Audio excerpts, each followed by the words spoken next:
Hello, my name is Matthias and welcome to the FPL Scope and the FPL eye test for Game Week 8, where I try to take a look at the weekend's Premier League matches from an FPL perspective. And first, let's just go straight into it with Spurs against West Ham. And this is a game that I was kind of emotionally invested in many ways, because of course I'm a West Ham fan, as people know. If you watch this channel regularly, I pretty much mention it in every single video. But not only that, I also had a big transfer decision before this game week, and that was whether to transfer in Solanke and Brennan Johnson for Spurs. And I was really close to doing it, but in the end, I decided to go against it, because otherwise I would have had to have sold Ollie Watkins, and I would have benched Rodgers.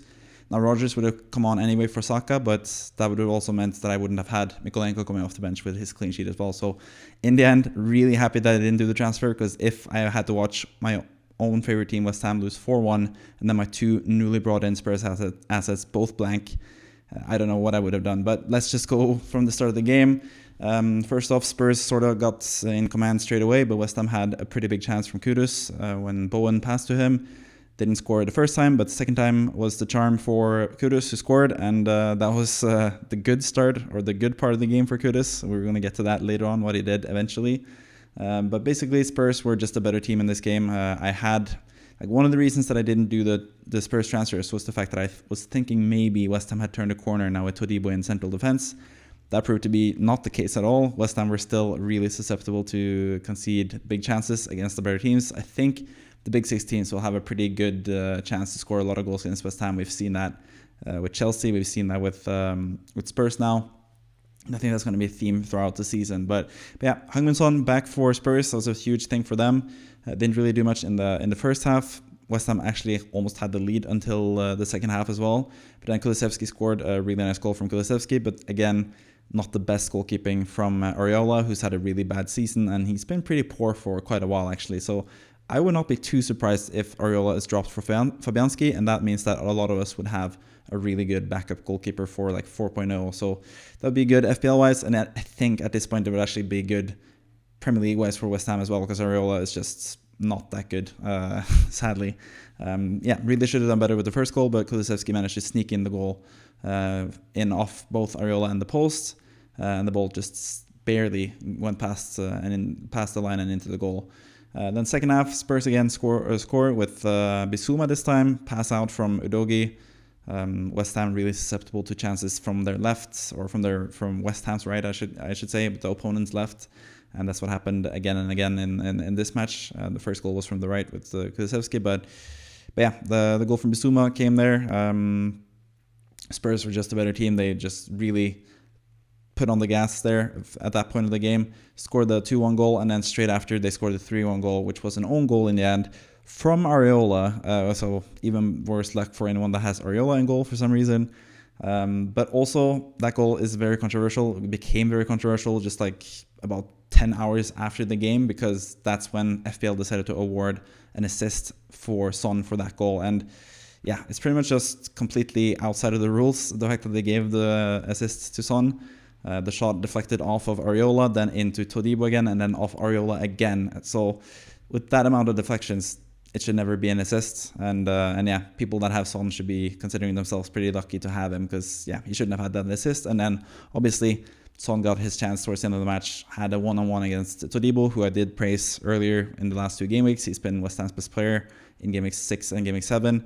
But this time around, really struggled to hold Son accountable, I guess. He should have easily just stopped Son from going to his left, because to his right, he had a lot of support. But Son went to his left, shot it, and again, Areola potentially could have saved it, but Son managed to score and got his, in the end, goal that led to him getting 2 bonus points as well. And then, of course, he got his assist, like I mentioned, and Kudus lost his head towards the end of the match.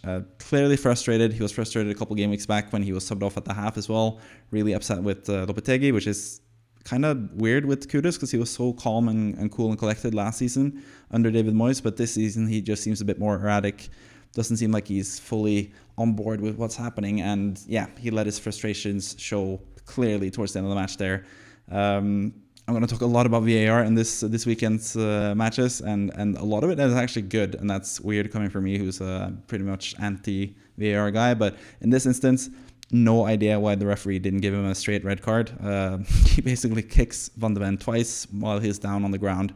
Van de Ven gets up, he pushes him in the face. Van de Ven clearly fakes being injured, but either way, like basically just like an open hand slap to the face should probably be a red card by itself, and he should have had a red card for kicking him while he was down as well.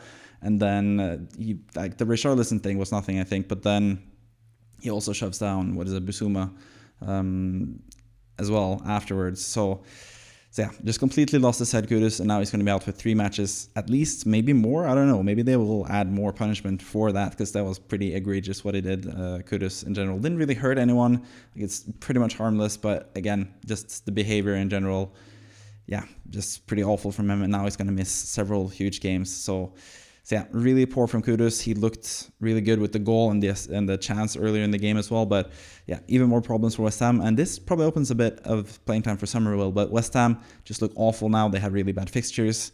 So there's really no reason to pick up any West Ham players at all. But Spurs look a lot better. I did mention Johnson. He had 2 huge chances before Kudus even had his chance to score. Johnson really should have had 2 goals in this game. Was looking really good. Maddison looked really good as well. He had to be subbed off at the half. With an injury. Not quite sure what the extent of that injury is, but both Johnson and Maddison especially looked really good at the start of the game. A player that didn't look good was Solanke, and he was someone that I was really high on like 2 game weeks ago, game week 6. He looked like the striker to have in the game, basically. He had like 5, 6, 7 big chances in the 2 game weeks prior to that. But then the last 2 game weeks, he's just been pretty much awful. He's pretty much played as like a playmaker sort of guy rather than being the striker. Spurs constantly in dangerous positions in this game, and Solanke was just not. So yeah, my interest in Solanke has cooled off quite a bit. I was really high on him in Game Week 6, like I mentioned, but now I think there are a lot of good striker options that are presenting themselves, and I don't think he's someone that I would go for at this moment in time. So yeah, all in all, pretty happy that I didn't do the transfers at least, but pretty unhappy with seeing that performance from West Ham after a couple of encouraging games lately. So yeah, Spurs definitely a team to target. I think Johnson is still terrific value. I can understand people going with Son. He has more haul potential. He's a more safe guy to captain if you're looking to have someone to captain other than Haaland, which we'll get to Haaland eventually. Especially game week 11 looks really good for Son and Spurs at home to Ipswich. I could really understand why people would captain him in that game. I'm going to get to Ipswich as well eventually. But yeah, Spurs definitely have really good players. Also with Maddison out injured, I think that's a huge plus for Pedro Porro in terms of his FPL assets or FPL prospects. Porro, both he gets to have more space to go forward in the game, and also he gets more set pieces from that happening as well. So Pedro Porro looked pretty offensively minded in this game, more so than he's done in a couple game weeks past. But again, Spurs conceded, and again, he didn't really get any attacking returns either. But I think Pedro Porro is still a really good player to have now, especially with the fixtures for Spurs. So a lot of good assets from Spurs, a lot of assets, or not a lot of good assets to have from West Ham, because West Ham are just really struggling now. It's more easy or more beneficial to target the teams playing against West Ham, I think, especially now with Kudus out as well, who's a pretty good player for West Ham in general. So yeah, that's that game. Let's move on to Fulham, Aston Villa, directly going to the game that I was affected by personally with the transfers. I did keep Watkins and Rodgers, and those were the guys that basically made it happen for Aston Villa in this game as well. But first and foremost, Fulham took the lead. A really, really nice goal from Raul Jimenez, who looks absolutely fantastic. Really good goal. He was under pressure from 2 defenders. He was basically all by himself. Managed to fight off the pressure and shoots it bottom corner of the goal. Really, really nice finish. Jimenez looks basically back to his best, I think, even though he's getting on a bit in terms of years. But yeah, he just looks amazing still. Then Aston Villa strike back. Morgan Rodgers, who should never be benched again. I know a lot of people benched him and then got him off the bench because Saka didn't play. But he just proves time and time again that he's going to play 90-ish minutes, or just about 90 minutes every game for Aston Villa, and he's so dangerous and gets into really good positions, shoots, gets chances to assist, and all that stuff. You can see he's number 1 for non-penalty expected goal involvement from both teams. So yeah, Rodgers is just amazing. Really lucky goal though. He hit a shot that was probably going to be easily saved from Bernd Leno, but it hit the defender and went into the goal. So kind of lucky there, Rodgers, but he was really good for the rest of the match as well. And then we had the penalty for Fulham. It wasn't given initially, but again, VAR was there to correct it, and I think it was actually correct to change it. I'm usually pretty harsh when it comes to handballs. I think it has to be pretty clearly really clumsy by the defender, or like clearly a handball, like someone trying to handball it. And in this, instance. I don't think the Aston Villa defender tried to handball it, but it was just really clumsy. The arm was like way out. So yeah, I think it was the right decision to give the penalty there for Fulham.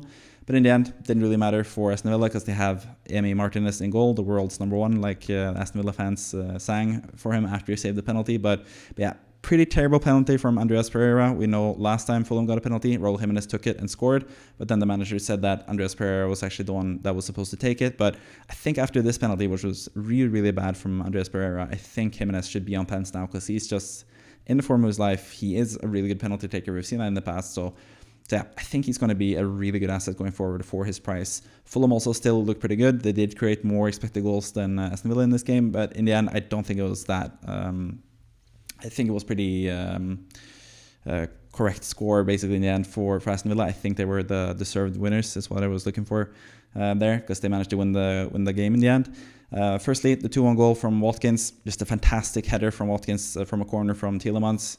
Basically runs backwards and headers it towards the goal, gets a lot of power on it, and it goes into the net. Fantastic strike from Watkins, who just shows again and again why he's such a good striker to have in general, both in FPL and for Aston Villa. So I think he's still a really good asset to have. So I'm really happy that I kept him rather than Solanke. I just have to say that again. Really nice goal from him. And then Fulham went down to 10 men, and basically Joachim Andersen ruins it for me because I could have had even more points if Anderson didn't get the red card there. Rodgers had the ball, passed it perfectly through to Watkins. Watkins is on his way to go through on goal, have a one-on-one and basically score and get an assist for Rodgers, but instead Anderson comes and just pushes him down, and it's a clear red card as the final man denying of a goal-scoring opportunity. And I think that the ref actually just gave it straight away as well with the red there. But yeah, that obviously made things tougher for Fulham, and also the fact that Anderson went off with a red card meant that they had to get a new centre-back in, and they subbed on Issa Diop, who I know very well from a time as a West Ham fan, and he just straight away scored an own goal. So yeah, that's a huge downgrade for Fulham. So whoever faces Fulham next game, I can't off the top of my head remember exactly who's facing Fulham, but that's going to be a huge advantage, the fact that Anderson is not going to play and Diop most likely will play, so something to keep in mind as well. But yeah, that was basically it for the game. 3-1 for Aston Villa, huge again from Rodgers and Watkins, two really, really good players. It just seems like they're going to play pretty much every single minute as well, even though Duran should get more playing time. It seems like he comes on and plays alongside Rodgers and Watkins rather than replacing one of them.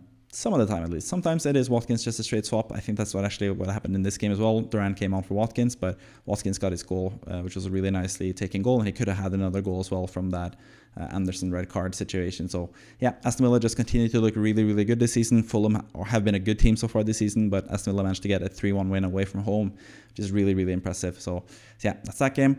Let's move on to Man United against Brentford. A team that hasn't looked so good this season is Man United, but it seems like they're sort of finding their own rhythm. They're finding their own identity a little bit more now, with Højlund back as a striker and Garnacho back on the wing, because Garnacho was just everything in this match. He was involved in pretty much everything Man United did, had several chances or several shots on target, even scored a goal and was absolutely fantastic. But the game opened up with a really big chance for Kevin Schade at Brentford, but his time...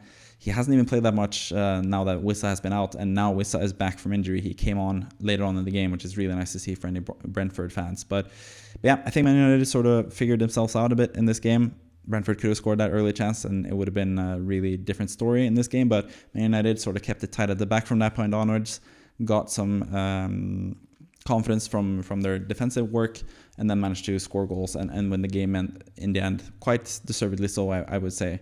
But yeah, Pinnock also equalized for Brentford. A really nice set piece goal from him. He's a really big threat from set pieces. I think, apart from Gabriel Magalhaes, I think Ethan Pinnock might be the best centre back in terms of scoring goals from headers and stuff. Really nice goal from him. But then Garnacho finally got his goal. Really nicely taken from him. A really good finish, actually. He had a couple poor finishes in this game, but the finish for the goal was absolutely sublime. And then Man United turned it around when we finally got a goal or an assist from Fernandes. Really nice flick on to Rasmus Højlund, who scored a really nice goal as well. Really nice finish from the big Danish striker there for Man United. So a great goal for Man United, who basically took over the game from that point on with the 2-1 lead. Could have scored a couple goals more potentially. Didn't really create the biggest of chances, but yeah, I think they look a lot better in this game. It seems like their confidence is coming back a little bit, and I think eventually, maybe even next game onwards, I think Garnacho could be a really, really good option. Could have had a haul this game week in general, and I had him for parts of last season when he was sort of in this type of role as well at Man United. He has like huge haul potential. I remember I benched him against West Ham. I think actually it's Man United West Ham next game week, if I'm not mistaken. And Garnacho got like 16 points against West Ham last season, and I benched him for that game, I remember. So yeah, I think Garnacho is looking like a really good prospect for Man United. I think more so than Bruno Fernandes, who, again, he is in decent situations, decent positions, but he's very much penalty dependent, and I think Garnacho is just going to be more a focal point of the attack for Man United now going forward. So if I were to go with the Man United attacker, it would be Garnacho. But yeah, speaking of Brentford, pretty disappointing game. Yes, Wissa came back, but he didn't really make his mark in this game either. They had a decent-ish chance towards the end of the game to equalize, but Man United managed to get the win in the end, which they sort of did last season as well, getting those 2-1 and 1-0 wins. That's basically what saved them from having an even bigger disaster season last season. Also, obviously, the FA Cup trophy really helped as well. But yeah, Brentford and Mbeumo didn't look quite at it this game. It just seems pretty hard to break down Man United at this point. So yeah, they don't really create much. Man United don't score many goals, but defensively, they've actually been pretty solid when they try to play defensively. But when they try to play free-flowing football, we've seen them have some major lapses in defense. But it seems like just Johnny Evans and Maguire, it seems to go back to basics. That's basically what they need. They looked really good for Man United. But yeah, De Ligt played in this game as well. That was actually for the goal I forgot to mention. He was actually out because he had a head injury. So yeah, it would have been really nice for Man United to have him on the goal. Maybe they would have had a clean sheet if he was able to play at that point. But yeah, that's pretty much that game. I think Man United looked a lot better. Brentford, again, away from home, they look a little bit shaky. I'm not quite sure about them away from home, but at home, I think they're a pretty good team still. Yeah, let's move on to the next game, and that is between Southampton and Leicester. And this was actually a really interesting game in terms of just how it played out. First and foremost, Southampton come straight out the block and take charge of the game. And they had two pretty similar goals to open up the game as well. Two low crosses into the box. First goal from Archer, nice finish from him. Scored in his second game week in a row, I think. And then Joe Aribo scores the second goal for Southampton as well. So really good start for Southampton in general. But then Leicester sort of had the same idea. Low cross into the box. Buonanotte scores. Buonanotte actually looks really, really good. You can see his numbers there, 1.51 non-penalty expected goal involvement there. He's been really good for Leicester. He's played quite a bit lately and gotten a lot of points in the last few game weeks. So I saw a lot of people pick up Mavididi, but I think Buonanotte is actually the main guy to get from Leicester. He's only 5.0 as well, so really nice cheap enabler if you're looking for someone at that price point. But Leicester aren't the best team, but we saw from this game, both Leicester and Southampton are probably better going forward than they are defensively. I turned Scottish there for a little moment, but anyways, then Leicester, they got an not an equalizer. They got a goal back from Buonanotte, and then they had a major chance with Vardy at the back post, but then he was held back by Fraser. And once again, have to give credit to VAR because I think this was quite a correct decision as well. Ryan Fraser, who I think got a red card earlier in the season as well, if I'm not mistaken, or at some point he's gotten a stupid red card, but he basically denied a clear goal-scoring opportunity for Vardy. I think Vardy would have scored in that instance, and especially when you just pull the back of a shirt of someone, it's clearly not a football play and it deserves to be punished basically. So after a VAR check, both a penalty and a red card, which is according to the rules the right idea. The double damage there is a bit unfair maybe, but at the same time, only a penalty from a clear goal basically for Vardy. It makes sense that it was a red and a penalty in my opinion at least. Vardy took the penalty brilliantly. Ramsdale never had a chance. Ramsdale did have a chance, however, in injury time when Jordan Ayew scored the winning goal. Really sneaky corner, which we'll see in the Bournemouth game as well. That was kind of a theme of this game week as well. Really sneaky corner, low into the box-ish, and then just a shot that was probably should have been saved from Ramsdale if I'm quite honest. Kind of the same as Areola there. I'm not the biggest Ramsdale fan, but yeah, snuck it in. Final goal right at the end of the game. Huge win for Leicester, huge loss for Southampton. In a game between two teams that are most likely going to go down, but it's just interesting to see how they are in terms of, are they good attacking wise or are they good defensively? I think both of these teams are better going forward than defending. So I think that's something you should keep in mind. It's better for attacks to play against these teams than defenses when you get to play these teams with your better players from the better teams, basically. Moving on to Newcastle against Brighton. And this was Isak's homecoming, I guess. He was back from injury, from his broken toe, and he just straight away had some big chances. I think Newcastle potentially could have had a pen early on, but it wasn't given. So that would have been a penalty for Isak just straight away. Then he had a one-on-one chance where he basically fluffed the finish, and that's going to be another theme of this game week in general, and a theme for Isak in this game.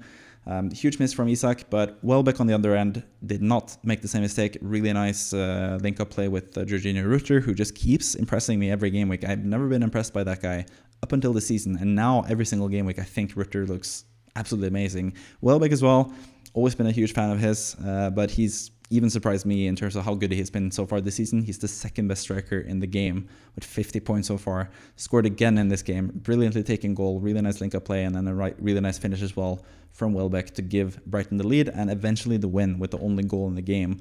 But yeah, Gordon had another chance later on in the game where Isak had the assist. Gordon just headed it over. Newcastle were just basically in charge of this game. You can see 2.02 expected goals in this game. They were actually the better team in terms of the play.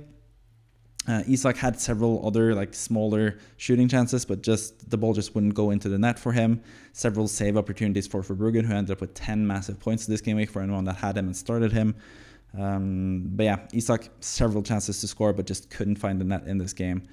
Same can be said for Mitoma, who came on as a sub and had a really huge chance towards the end, but just a fantastic save from Nick Pope managed to keep it out. It should also be mentioned that Welbeck had to be subbed off, and he was out on a stretcher as well, so it looked really potentially dangerous for him. But he has provided an update today, actually, on as I'm recording this on a Sunday, and he said he's going to be back in training pretty soon. So luckily, it seems like it's not that big of an injury, and I think he's someone that is a really interesting prospect in FPL. He just keeps playing, keeps scoring. Fantastic striker for Brighton, and I think it's just time to realize that he's actually a really good player. Joe Pedro is still out until game week 12, 13, just about. So yeah, Welbeck is going to continue playing as a striker. Jorginho Rutter as well is another really good player. I think he looks fantastic as well. So Brighton have a lot of good players, but in this game they were sort of lucky to not get a goal conceded, because Newcastle really should have scored several of their chances. But yeah, that's pretty much that game. Speaking of missed chances and also weirdly really good finishes, the game between Ipswich and Everton. Basically, this was just Calvert-Lewin personified, basically what he does. He gets really big chances, does a lot of good things, just can't finish his chances at all. That was the case for this game. A really good one-on-one chance after Ipswich sort of messed up in defense early on in the game, but one-on-one with the goalkeeper, misses the chance. Iliman Ndiaye did not do the same. He just blasts the top corner when he got the chance. He's a really, really good player. I think he's also a really nice option with the Everton fixtures going forward. I also think Calvert-Lewin is someone that you should probably, if you have him already, you should just keep faith in him. But he's just a hugely frustrating player to have in FPL. We know how many chances he's missing, sort of like a Darwin Núñez from last season. And that was the case in this game. He had several big chances to score. Ipswich had a penalty given, but this was also overturned. And again, sort of have to give, I guess, props to VAR. I think it was a bit more unsure of this situation, but it seems like Clark was sort of shooting into the Everton defender rather than the Everton defender tackling him while he was shooting. So I think it was correct to not give a penalty in this situation, but since the referee gave the penalty initially, I'm not sure if it was enough there to overturn it, but it was overturned. Referee was sent to look at it on the screen, and he decided to follow VAR's suggestion and not give a penalty for Ipswich. And that was basically everything that Ipswich had this game. They didn't really create much at all. You can see Calvin Phillips is the third player for non-penalty expected goal at the moment. Not a good sight for Ipswich in general. Instead, it was Everton that scored again with Michael Keane with just an absolutely banger of a finish. Just blasted it, top ends. He Gabbiadini the fuck out of the ball, like I used to say, or tend to say with Kevin, because Gabbiadini scored a goal like that against West Ham back in the day. And yeah, that's just shooting it really hard, top bins, near post. Gabbiadini the ball. Keane did that for Everton, which is really surprising. But yeah, I'm expecting Brentford to come back in and start over Michael Keane from next game onwards. But what a way to go out if that's the case for Keane, who scored a goal, got the clean sheet and all that stuff. So huge for him. And then Calvert-Lewin missed another big chance, another one-on-one. He just can't get out of his own way. Really should have had Michael Keane's finishing. That would have been a huge plus for him in this game, because yeah, he really should have had a goal or two, potentially even three in this game. But yeah, that's just Calvert-Lewin sometimes. He gets a lot of chances. Maybe next time he scores twice. But yeah, he misses so many chances that I'm not quite sure I would bring him in. But if I had him still, with the fixtures that Everton have, really, really nice fixtures for the long haul, I probably would keep him at least and just hope that he manages to turn it around. Everton in general just look a lot better now. It seems sort of like last season again, where they struggled to find their feet at the first few game weeks, and then all of a sudden they managed to lock in defensively. Again, can't really read too much from this game because Ipswich are just looking pretty bad. I think they're going to struggle to keep themselves up this season in general. But again, a good positive sign for Everton, even without Brantwaite, that they managed to keep a clean sheet in this game. Mikolenko with a clean sheet for me, 7 points off the bench. Really happy about that. And I think once Brantwaite comes back, it's going to be even better for Everton, who have really, really good fixtures going forward. So yeah, Everton assets are pretty much good to go, basically. You can have Pickford in goal. He could be a really good goalkeeper, had 2 good scores in a row now. You can have Mikolenko in defense. He's a really cheap, good defender who's going to play pretty much every game. Then you have McNeil, who again had an assist, if I'm not mistaken, in this game. He looks still pretty good. Is pretty involved in the middle of the park there for Everton. And then up front, they have NDI for a cheaper price and Calvert-Lewin for a more expensive price. Not that expensive either. Both those assets are pretty good for Everton. So yeah, that's pretty much it for that game. Moving on to Bournemouth against Arsenal, and this again is just Arsenal just not managing to stay out of their own way with an early red card once again. Also, another big thing for Arsenal this game was the fact that they had no Bukayo Saka either. There was a huge controversy around this in terms of Saka playing or not. There's rumors now, or there's like people claiming that there's like an FPL cartel out of the big content creators that know what's happening in terms of injuries and all that stuff with Saka. Personally, I don't know. I kept Saka myself because I felt like I had good bench players. I had that in Mikolenko, who got 7 points. But I was sort of, the closer I got to the deadline, the more it felt like Saka was not going to play, especially the video from all the players, Arsenal players coming to Bournemouth. It just didn't seem like Saka was part of the squad at all. So yeah, for me, it seemed more and more likely that Saka wasn't going to play. And I get it with both Foden looking likely to play. He didn't start. And Son being back from injury and good to go. I sort of get why people waited late and then did Saka to either Foden or Son. So I don't really think it's that much in it. I don't think there's like a secret FPL group for what it's worth. I'm not in it, at least. I wish I was. But I also think we have someone like Let's Talk FPL, for example, who's leaked stuff in the past, or he's like gotten info himself. And then whenever he's decided to make that in, or adjust his team according to that info, he usually says it, or he has said it pretty much every single time. I think he has a really good track record when it comes to info that he gets and being able to say it out loud to his followers and stuff. So yeah, I don't think there's much in it with this FPL cartel sort of stuff, but either way, what do I know? It seems a bit weird, but anyways, Saka didn't play, Ødegaard didn't play, and then in the end, Saliba didn't play much either, getting the red card. For what it's worth, I think it was correct to send him off. He clearly makes like a pulling thing on Evan Nilsson.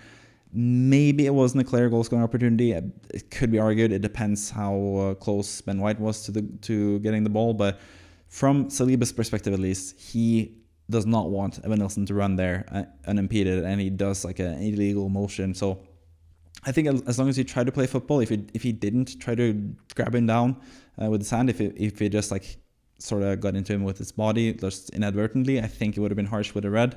But seeing as he basically did a purposeful thing, trying to stop him with illegal means, being behind him already, I think was enough to give a red card there. But I get the frustration for Arsenal fans with all the decisions against them, for what it's worth. Back in the last few game weeks where they've gotten red cards early, the Declan Rice red card I think was completely a huge disaster. Should have never been a second yellow. It was clearly Joel Veltman who was the instigator in that position. Should also mention, by the way, Joel Veltman sort of handled the ball early on. That was the penalty shout for Isak in the game for Brighton, but Veltman got away with it again, like he did against Arsenal. I also think that the Trossard sending off was a bit cruel as well, even though Trossard basically tried to just like make the first half against City go past. But yeah, Arsenal just can't stay out of their own way, and I think this red card was the clearest red card out of the three. I think progressively it's gotten closer to a red card for Arsenal. I think they should have had only this one should have been a red card, but either way, they got down to 10 men again and away against Bournemouth, who are a pretty good team at home at least. That's going to be really difficult across the 90 minutes pretty much for Arsenal. But they did get a bit close, Arsenal. Mikel Merino had a shot that was just off target. It actually hit the defender as well. Didn't get a corner from that, but it probably would have gone in if it hadn't hit the Bournemouth defender. And then in the second half, right before Bournemouth scored their opening goal, Martinelli has a huge one-on-one chance. But again, fluffed one-on-one chances has been a huge thing of this game week as well. He misses it, and then pretty much a minute or so later, Bournemouth scored the opening goal, which was a really nice set piece sort of thing. Again, a bit of a corner move.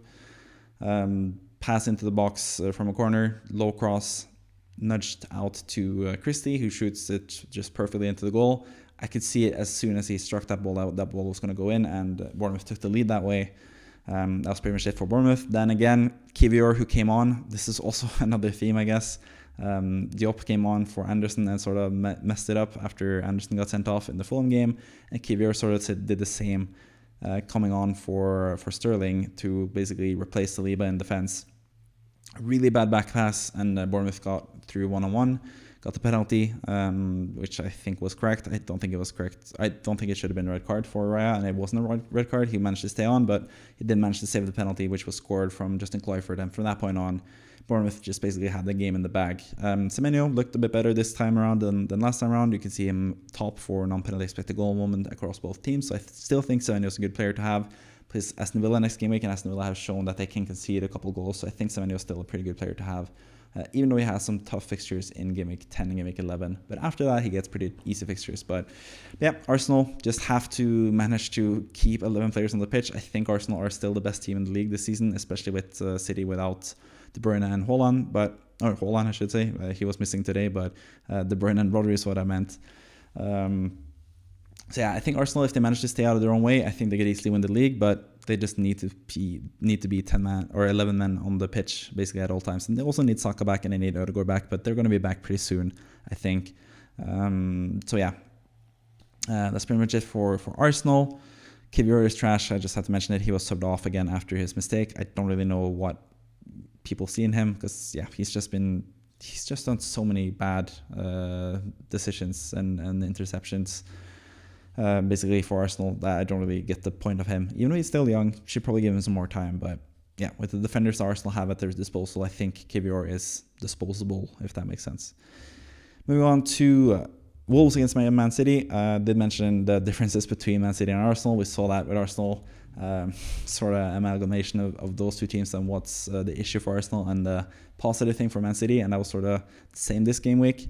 In the game between Arsenal and City, Arsenal got a man sent off early in the first half, and City managed to score a goal very, very late, and that's what they did in this game as well. Aston Villa or Manchester City scored a really, really late goal, which we'll get to. Trust me, because this was the point where VAR was not so fun for me. But let's start with the start of the match. Did expect a big Norwegian guy to score in this game, but that was Haaland, who most of us had captained. It was not Jørgen Strand Larsen for Wolverhampton, but really nicely taking goal for Wolves. Really nice cross from Semedo, and Strand Larsen was there right time at the right place and scored a pretty easy goal. Yeah, showed his worth. He's just a really good player overall, I think. Like Wolverhampton fans were singing to Haaland, you're just as shit, Strand Larsen. And in this game, he actually was, because Haaland was just nowhere to be seen in this game, which we'll get to. But yeah, Strand Larsen scored a goal, and then Semedo was actually really close to scoring a goal as well. He was sent through by Cunha, who is also a really good player, obviously, who we're going to talk about in general this next upcoming week. But yeah, Semedo missed a chance there, but instead Man City managed to draw it up with a 1-1 goal from Guardiola, who is just absolutely amazing with his right foot. He's left-footed, but his right foot is just lethal as well, as he showed in this game with his shot. really nicely taken shot, and he scores, gets it past Jose Sa, who almost saved this shot as well. But Jose Sa was back in goal for Wolverhampton, taking over from Sam Johnston. It seems like that's a winning strategy. It sort of happened the same thing last year with Crystal Palace, where Dean Henderson took over from Sam Johnston as the number one goalkeeper, and he was really good for Crystal Palace towards the end of last season, and then he's dropped off this season. Now it was Johnston who took over as the first goalkeeper as the starting goalkeeper for Wolves, and then he sort of played badly. And now Jose Sa is back in the fold there, and he had just a fantastic game overall, I think. Couldn't do anything about the Guardiola finish, and obviously conceded the late goal. But apart from that, he had a really good game. Had a really nice save from both Bernardo and another player, if I'm not mistaken. I can't remember exactly who it was, but 2 really good shots that he saved. 3 really good shots, actually. It was a good save in the second half as well from him. But yeah, second half, really not that much happened with Man City. I don't really understand the Savio expected goal numbers. I don't really know how he got that many, got that much non-penalty expected goal moment. I think most of it is from assists, but again, I don't really think he set up that many big chances either. So I think these numbers are a bit dubious sometimes, but it's a nice indication sometimes anyway. But Savio still looked good in this game, as he usually does when he plays for Man City.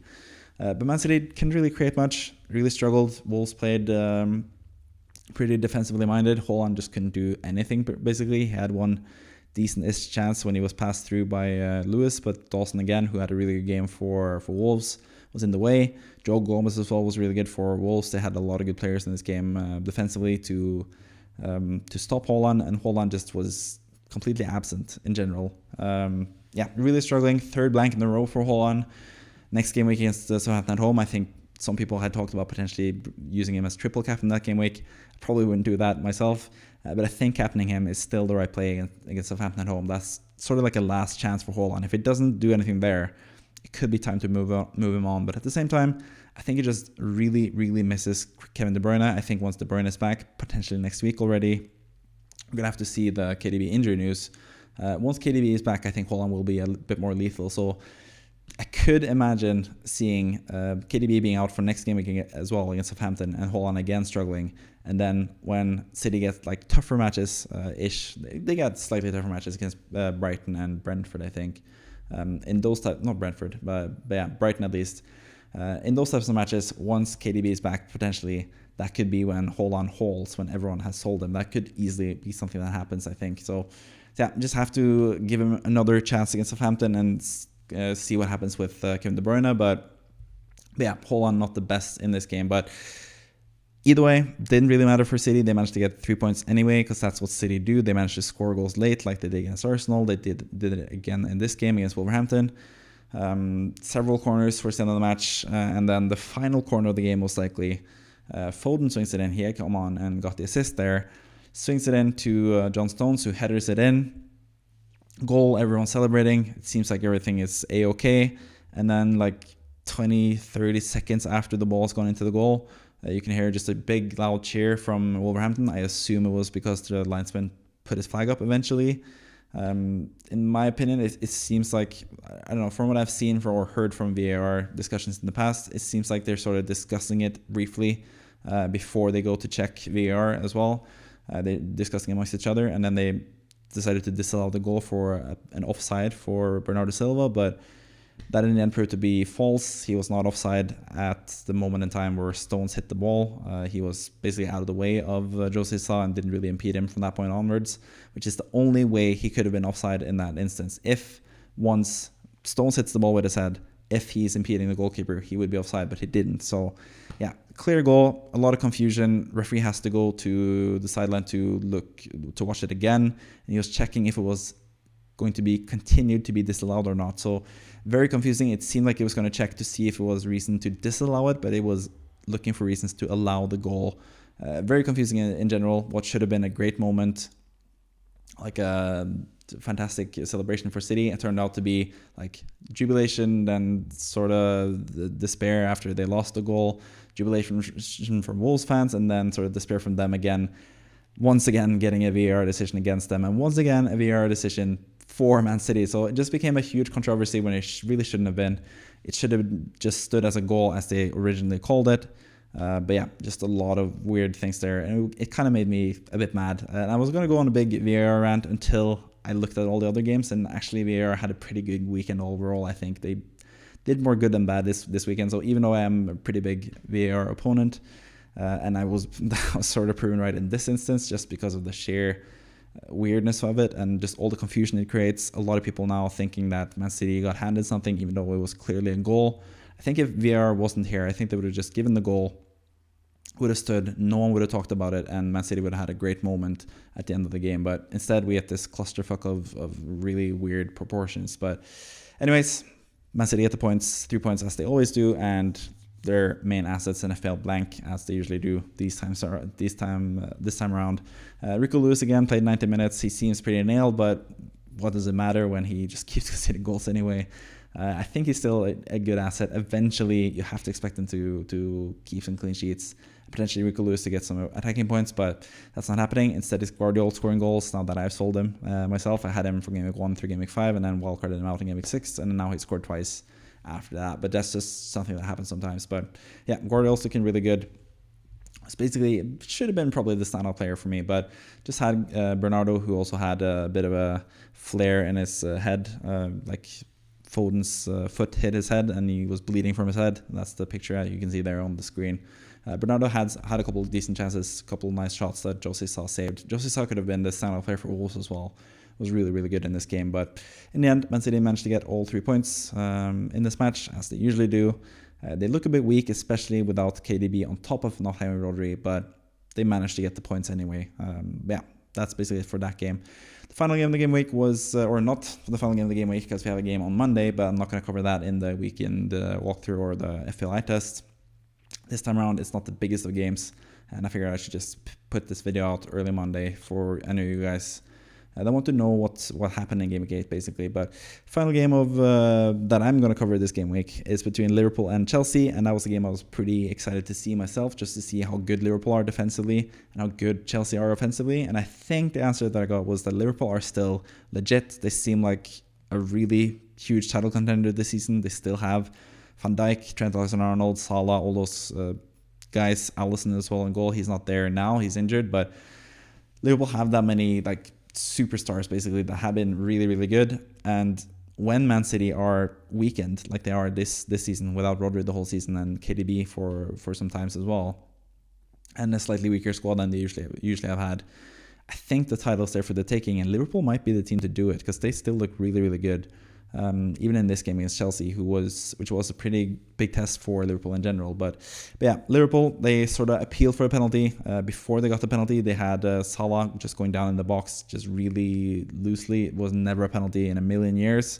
But I think that sort of put the pressure on the referee to give the penalty in the second instance. But I think also it was a correct decision to give the penalty. Levi Colwill, pretty, not reckless, but like kind of like a daisical challenge there on Curtis Jones in the middle of the box. Soft-ish penalty, but I think it was correct. And Salah got to have a goal from the penalty spot. He managed to convert it, scored the goal. Sanchez was nowhere close, and Salah just blasted into the goal easily. Then Diogo Jota had to come off with an injury. Typical Jota, he always gets injured, and it will be interesting to see what happens with Liverpool going forward. It seems like Darwin Núñez will probably play up front now if Jota is out his usual 3, 4, 5 weeks, as he is usually off of for. But yeah, after that, Curtis Jones almost got another pen. Was actually given initially, but then they looked at VAR again, checked the replay, and we actually figured out that Sanchez tackled the ball, got the ball before he tackled Jones. So that's a pretty standard tackle if he gets the ball first. And I think the ball also bowed down back to a Liverpool player at the back line. I don't think Jones would have been in possession of the ball, even if it wasn't impeded by Sanchez. So yeah, I think that was a great decision to reverse it as well. Not a penalty, no yellow card for Sanchez. But yeah, that was it for the first half. Second half, early on, Nicholas Jackson goes through, scores a goal. It looks offside immediately, and it's deemed to be offside as well. But again, VAR interferes, and again, it sort of corrects a mistake, I guess. But again, this is also kind of lucky. I don't really know what Konate did in that instance. He sort of did like a big like step with his foot, which basically put Jackson off onside. So I think Jackson was a bit lucky to be onside there, but he was also pretty good to score the goal. Really nice finish from Jackson. He seems just a lot better this season. Even last season, he showed a lot of promise, but he's looking like a really, really good player. So that's why I've had him as a standout player. Palmer was, again, pretty good, but it's really hard to get points and goals against Liverpool, as we've seen this whole season. Liverpool's defense is legit this season, and they showed that again in this game because Chelsea didn't create too many chances. Palmer had a pretty decent chance from a shot, but he didn't manage to score the goal. But yeah, Jackson got his goal. Kind of lucky not to be offside, but really good finish from Jackson. But Liverpool just struck back immediately. Mohamed Salah, who's just absolutely amazing, fantastic cross into the box. Curtis Jones is there once again. Managed to nudge it past the goalkeeper and scores for Liverpool, and that was basically it for the win for Liverpool. Yeah, they just look like a really good team, really solid defensively, and they create enough and have the likes of Salah offensively that can just do amazing things. So Salah is the standout player of this game week in terms of the prime assets. Nothing from Haaland, nothing from Palmer, nothing from Saka. But Salah is legit and shows why he's such a good FPL asset in general. So yeah, nice way to round off the game week, especially for Liverpool, who would just go back top of the league again after Man City took the lead in the league. So yeah, it's going to be really tight at the top, I think, in the Premier League.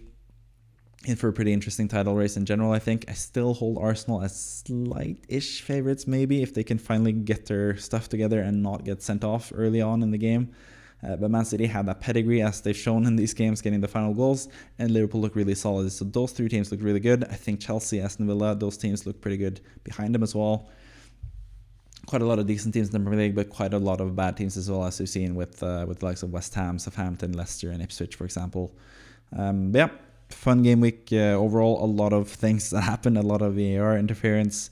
Most of it good, but also some of it sort of bad, I guess. Even though technically it was correcting a wrong decision in the Wolves-Man City game, but I don't think the referees would have changed it if it wasn't VAR. But again, that's just me, conspiracy theory, I guess. But yeah, you don't really often see that in terms of offsides. But maybe it was just the linesman saying to the ref that if he impeded the goalkeeper, then he's offside, and then the referee sort of misjudged it. I don't know, but at least the goal was given. It should have been a goal given. I think the correct decision was made in the end. So yeah, it just can't really celebrate properly anymore. But that's just that's it basically for the game week, pretty much. Thank you for watching. I hope you enjoyed the walkthrough, the FPL eye tests for these games. It takes a bit of time to look through all the games. I try to watch as many games as I can from start to finish, because that's the best way to actually get information from the games, but also backing up with numbers and the highlights as well. Always nice to see what actually happened in the game and not just take numbers for face value. Or yeah, it's basically like a collaborative effort between numbers, what you see with your own eyes, and what people see and highlight in the highlights as well. Yeah, that's pretty much it for this week and this that past game week and this video. Hope you join me for more Game Week 9 content. It's going to be a really interesting game week for me. I'm going to have some transfer plans that I'm going to talk about later on in the week. Going to have a weekly wildcard draft, which is going to be really interesting. A lot of players that are potentially included in the wildcard draft for this week as well. So I hope you subscribe to watch the videos this coming game week, or this coming week. And I'll see you again next time. So thank you for watching. Bye-bye.